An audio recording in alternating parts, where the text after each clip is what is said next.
Hello, my boils, my ghouls, and my zools. Welcome back to Kalash Kamaz. Let's get this out of the way. I'm trying some new stuff with the sound, so let me know how it is in the comments. I'm trying out a new lapel mic. Admittedly, I'm not as satisfied as I wish with the sound, but it's something I've hated since I started this channel, and I've wanted to do something about, so I'm doing something about it. So we're gonna give a try at this first. So, anyhow, what are we talking about today? I say that as if you didn't read the title and I do clickbait. So, we're talking about the ATF and the NFA. Why are we talking about the ATF and the NFA? Well, number one, suppressor approval times have never been quicker, although it would be interesting to look at what approval times were like at the inception of the NFA. That would be very interesting. So, number one, approval times are extremely quick. Some people are getting them back within one fucking day. Mostly it's been about a week. So, that's pretty damn quick. Number two, after, when we had the short barrel rifle rule, the ATF, the one that got struck down, we had amnesty stamps. A lot of people filled out those amnesty stamps. Honestly, it was actually a very low percentage, but some people did. I own a lot of guns. I filled out a couple. I was like, fuck yeah, free tax stamp. And I'm glad I did because I have to be goody two shoes. Outside of I'm not like famous, but I am somewhat of a public person. Also I infamously had some legal troubles. So I am very goody two shoes these days. Very goody two shoes, man. Like, fuck, dude. Like, I don't even spit on the ground no more. I'll tell you that much. Um, Anyhow, so you got a lot of new NFA item owners. A lot of new NFA item owners. And, some people that are just starting their NFA journeys, and, do you need these forms? If you want to be legal, yeah, you do. You don't want, you don't want people knocking at your door with suits and badges and guns on their hips. You don't want that. And it has happened from people posting, illegal SBRs. That has happened. So beware of that. The same as it has happened, not filling out your Form 1s and trying to make a made in Texas suppressor. That has happened as well. So, what are these forms? Do you need them? Yes. Why do you need them? Well, number one, you want to be fucking legal. That's just, I'm not saying comply, comply, comply. I'm saying don't risk your fucking livelihood over some fucking dumbass, shit. That's what I'm saying. Don't risk a badge at your door over some fucking I'm not gonna comply bullshit. For real. It's not worth it. You ain't that. Believe me, you ain't that. You ain't a non-comply. I guarantee you. Fucking guarantee you. So anyhow, let's go through what these forms are. Form 1. That might have been one you've heard. Mostly you've probably heard Form 4. But the relevant forms you've heard are Form 1 through 5. Now, Form 1 you might have heard. Form 1 is, if you're filling out those amnesty stamps, you would have heard about Form 1. That is letting the ATF know that you intend on manufacturing an NFA item. So let's say you have a old school Shrimp Gang kit. Shrimp Gang was the company that was renamed themselves to Resilient. Now, they sold what was called Form 1 kits, and those were literally kits to build your own suppressor legally. So those kits, Shrimp Gang specifically does not do that anymore. They are now Resilient suppressors. They only sell, actual manufactured suppressors.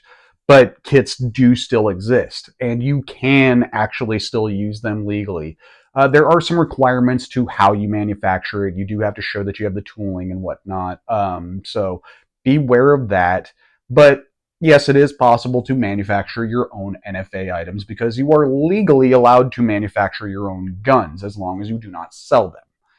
So there is a very relevant form.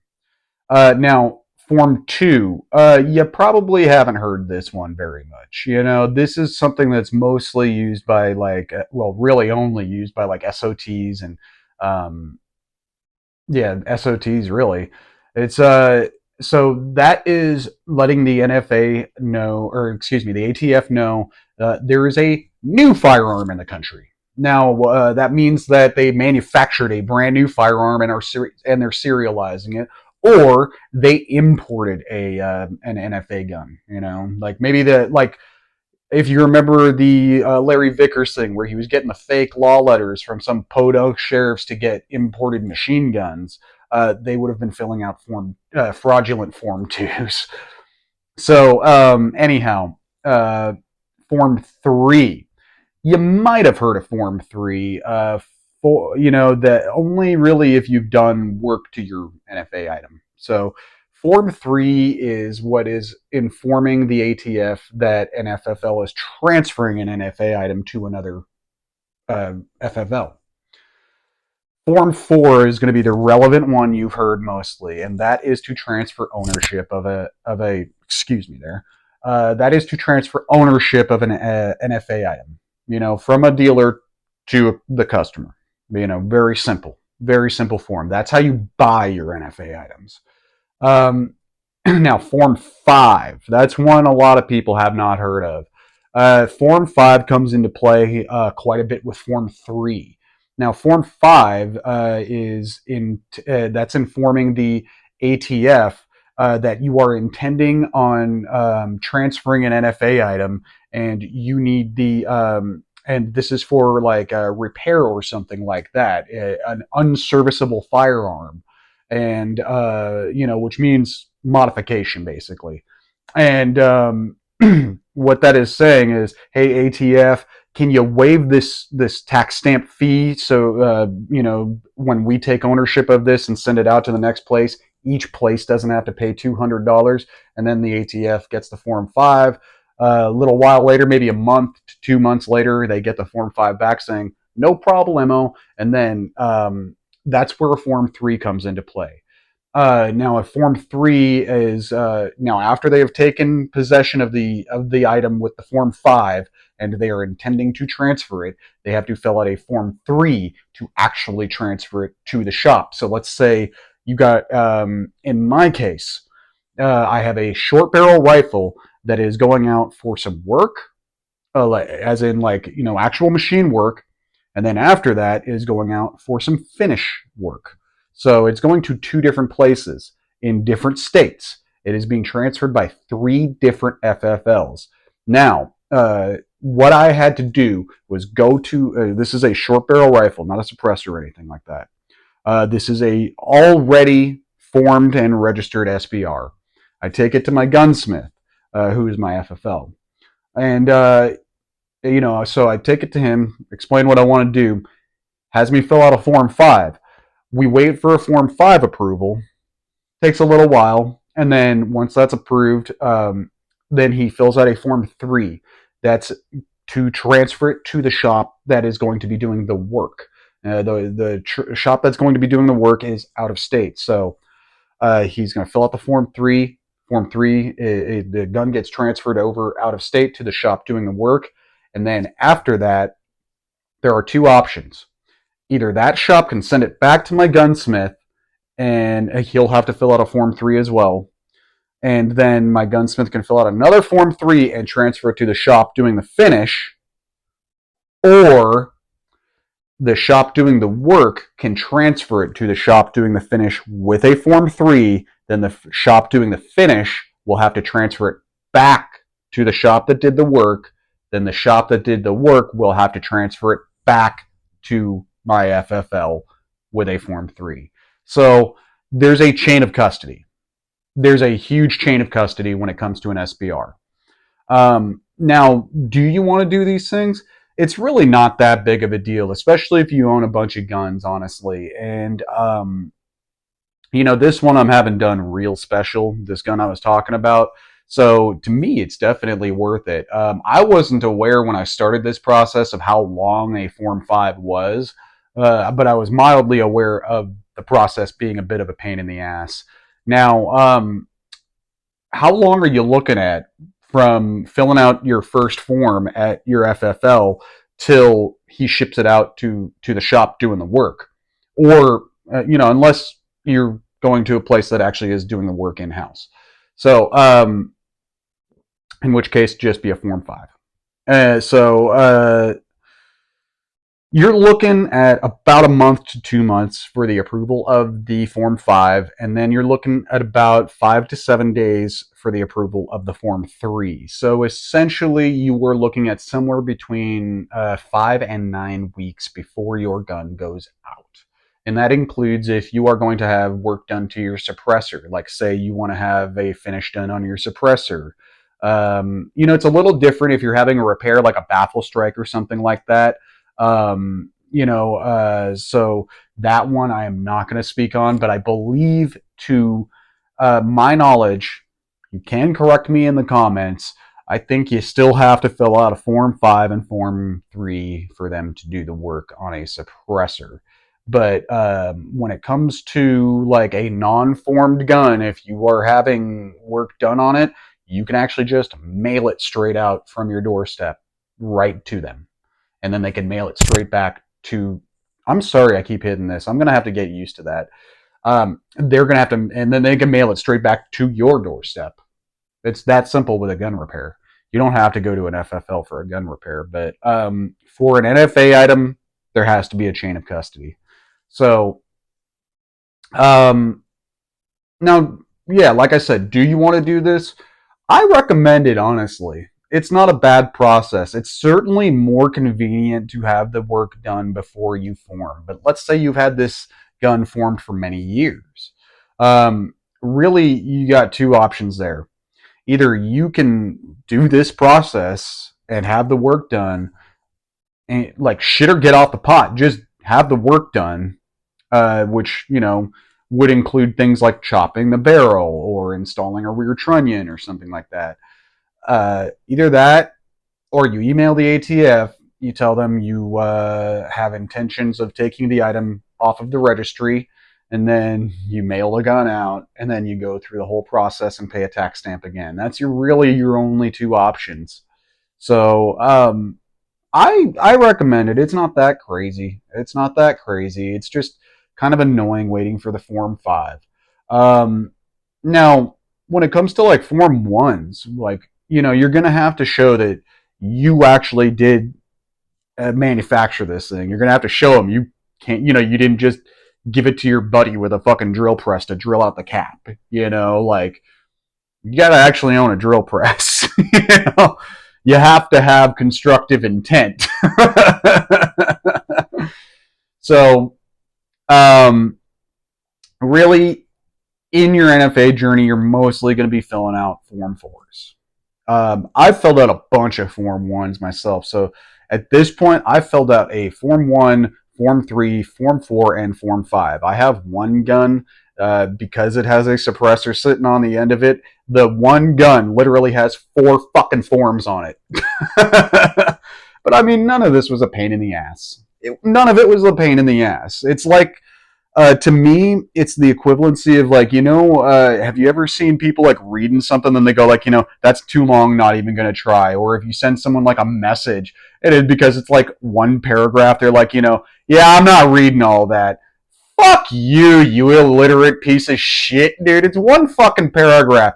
You have to write the equivalent of one sentence of text to fill out these forms. And then all you have to do is sit there and fucking wait.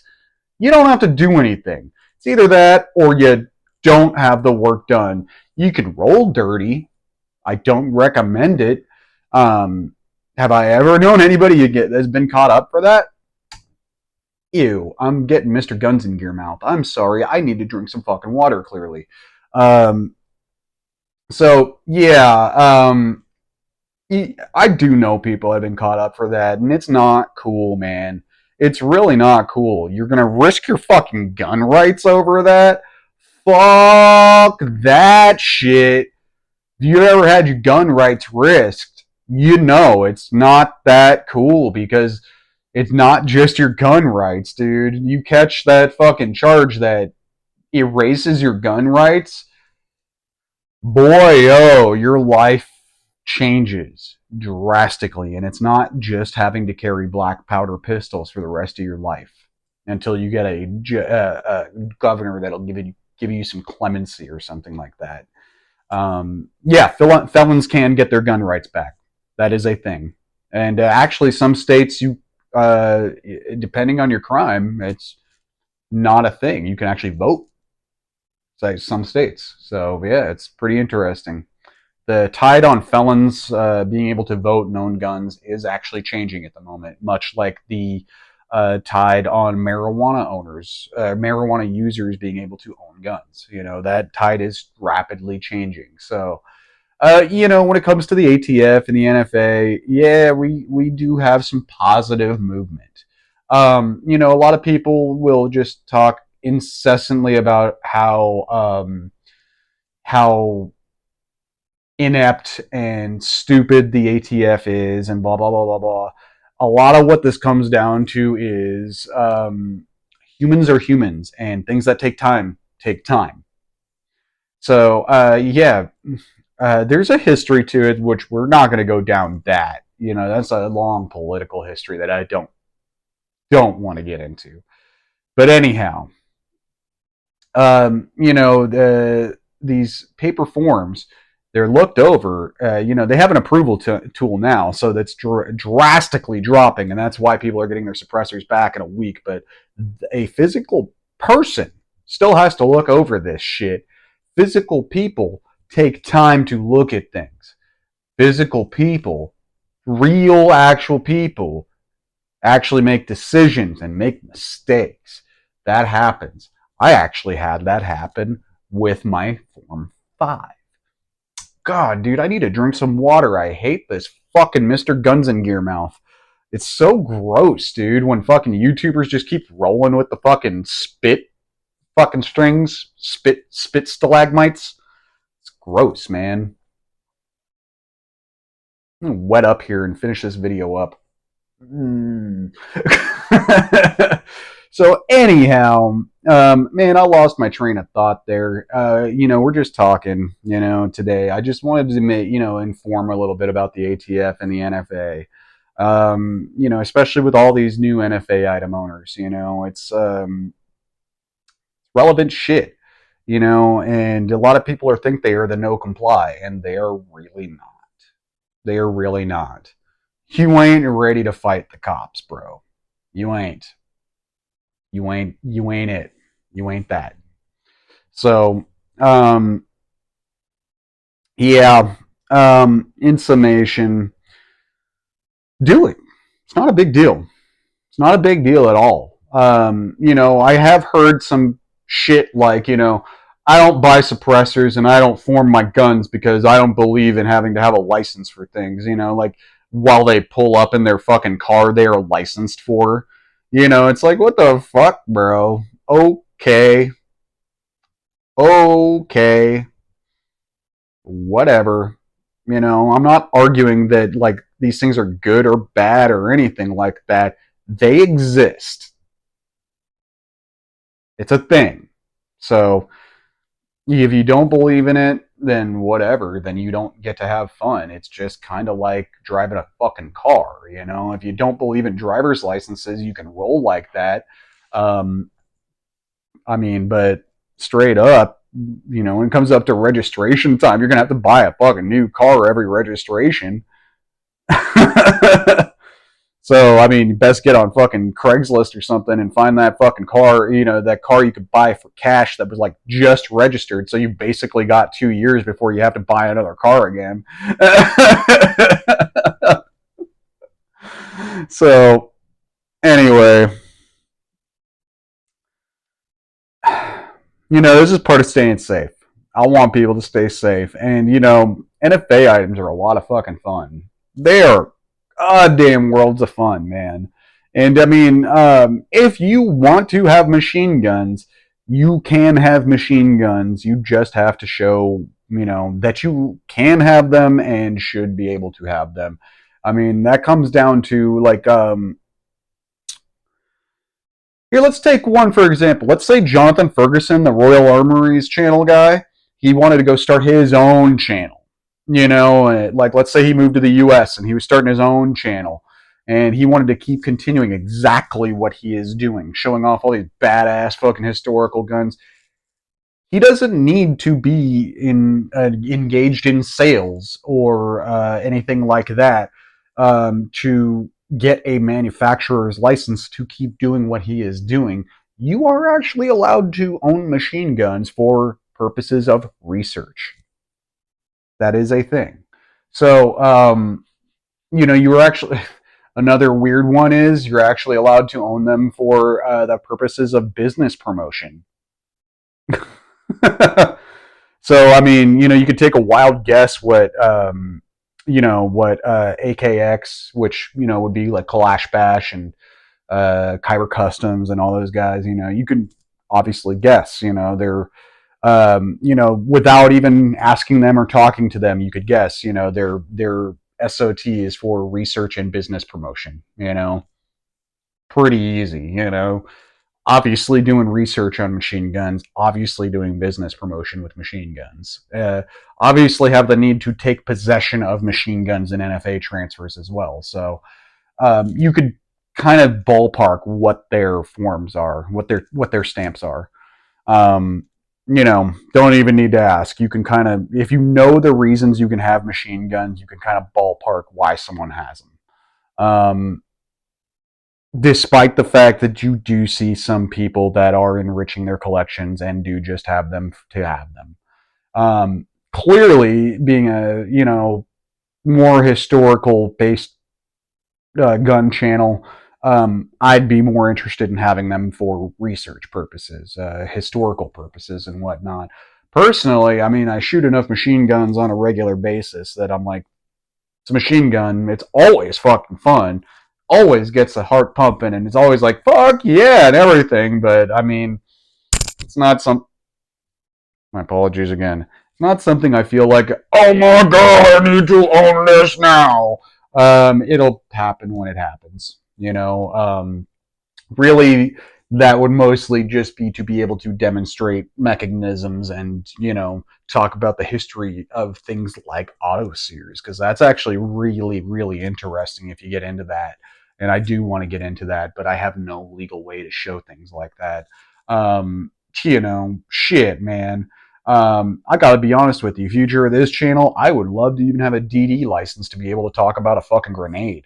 I would love that, dude. Oh my god, and not just to be able to chuck a grenade, just to be able to like actually demonstrate it, get some real good shots of it, fucking open that fucker up and show you the fuses, basically like Valgear, but way more historical. Because Valgear's got the fucking Dream channel, except for the fact of how he procures the stuff that he is reviewing. Not awesome for him. He's at war.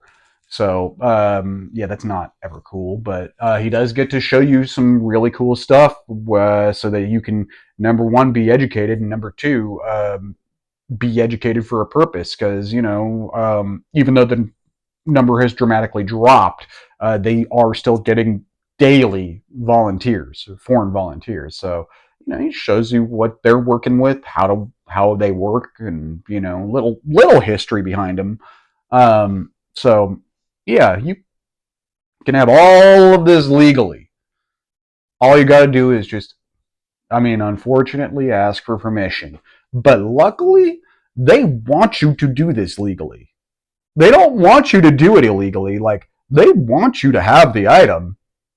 It's I mean, it's not really a want or diswant. It's more like a look. If you did everything correctly, take the fucking thing. That's all they're asking, is that you just do it legally. Like, it's Unfortunately, the word comply comes up. It's kind of like, being held at gunpoint and they're saying, just comply, just comply. And you're like, I am complying. And they keep yelling, comply, comply. And you're like, I am complying. Like, that's all they want you to do is just ask and you shall receive. Have people been denied for some bullshit reasons? Yeah. Yeah. Have they been denied for the exact same reasons forms have been held up for? Oh, yeah. Mistakes on form are probably the number one thing. Just consensus talking to my FFL friends. Mistakes on forms are the number one thing that cause delays in your form being approved. I don't know if that's an actual true figure, but from just general consensus, with all my friends, FFL friends, that seems to be the consensus is the most approvals that get denied for in their experience are from improperly filled out forms. Now, I don't want this to drag on. I tend to make these 45-minute, hour-long videos of just talking and talking and talking. I understand a lot of people actually do like that because of the kind of almost podcasty atmosphere of it, and being able to put it on in the car and just talk when I'm not out shooting and showing you anything relevant that you need to see and get into a fucking accident over. You don't have to fucking watch this, fucker. You can listen to this in the car. Um, but I didn't intend on this stretching into an hour or anything like that. I just wanted to give a little heads up that, look, this isn't a big deal at all. Here's how you go about it. Here's a few forms. Here's what they mean. And go stay safe, have fun, and do stupid, dude.